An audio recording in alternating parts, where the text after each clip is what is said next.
আপনার এই মোবাইলে একটি ইমো রয়েছে এবং আপনার এই মোবাইলটি কিন্তু আপনার আশেপাশের অনেক বন্ধু কিন্তু হাতে নিয়ে থাকে। তাহলে যে কেউ কিন্তু আপনার ইমোটি কিন্তু হ্যাক করে কিন্তু নিতে পারে। আপনার ইমোটি অন্য কারো মোবাইলে কিন্তু লগইন কিন্তু করতে পারে। এটা কিন্তু আপনি জানেন না। তো এখন থেকে আপনি চাইলে কিন্তু এক্ষুনি কিন্তু জেনে নিতে পারবেন যে আপনার এই মোবাইলটি অন্য কেউ হাতে নিয়ে আপনার ইমোটি তার মোবাইলে লগইন করে রেখেছে কিনা বা আপনার অজান্তে আপনার উপরে সে কোনো রকম নজরদারি করছে কিনা, আপনি কার সাথে কি করছেন, কার সাথে কথা বলছেন ইত্যাদি বিষয়গুলো সে ওইখান থেকে দেখছে কিনা। তো এইটা দেখার জন্য আপনি কি করবেন, প্রথমে আপনি চলে আসবেন আপনার যে মোবাইলে থাকা গুগল প্লে স্টোর থাকবে এইখানে।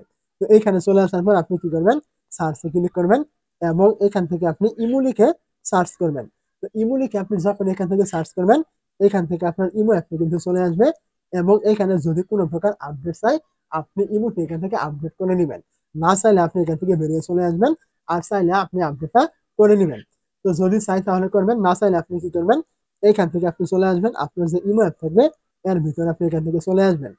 তো ইমোর ভিতরে চলে আসার পর আপনি কি করবেন, আপনার ইমোটি অন্য কেউ চুরি করে দেখছে কিনা বা হ্যাক করেছে কিনা সেটা জানার জন্য এখান থেকে দেখবেন এই যে প্লাস অপশন থাকবে, আপনি এই জায়গায় ক্লিক করবেন। প্লাসে এখান থেকে ক্লিক করে দেওয়ার পরে এখান থেকে দেখবেন মোর নামে একটি অপশন থাকবে, আপনি মোরে ক্লিক করবেন এবং আপনি এখান থেকে দেখবেন সিকিউরিটি এন্ড প্রাইভেসি নামে একটি অপশন থাকবে, এই জায়গায় আপনি ক্লিক করবেন।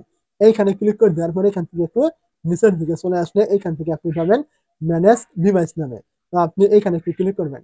এই জায়গায় আপনি যখনই ক্লিক করবেন এখান থেকে দেখবেন আপনার বর্তমানে যে মোবাইলে আপনার ইমোটি লগ ইন করা রয়েছে এই নামটা কিন্তু এখানে শো করবে।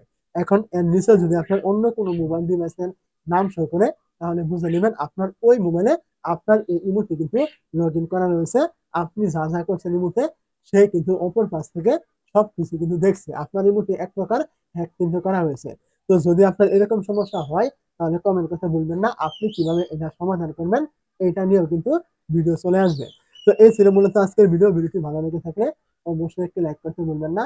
আর এই টাইপের ভিডিওগুলি প্রতিনিয়ত পাওয়ার জন্য যদি আপনি এই ভিডিওটি ইউটিউব চ্যানেল থেকে দেখে থাকেন অবশ্যই চ্যানেলটিকে সাবস্ক্রাইব করতে ভুলবেন না। আর যদি ফেসবুক পেজ থেকে দেখে থাকেন অবশ্যই পেজটিকে ফলো করতে ভুলবেন না যদি আপনি নতুন হয়ে থাকেন। তো দেখা হচ্ছে পরবর্তী ভিডিওতে, ততক্ষণ পর্যন্ত ভালো থাকবেন। খুদা হাফেজ।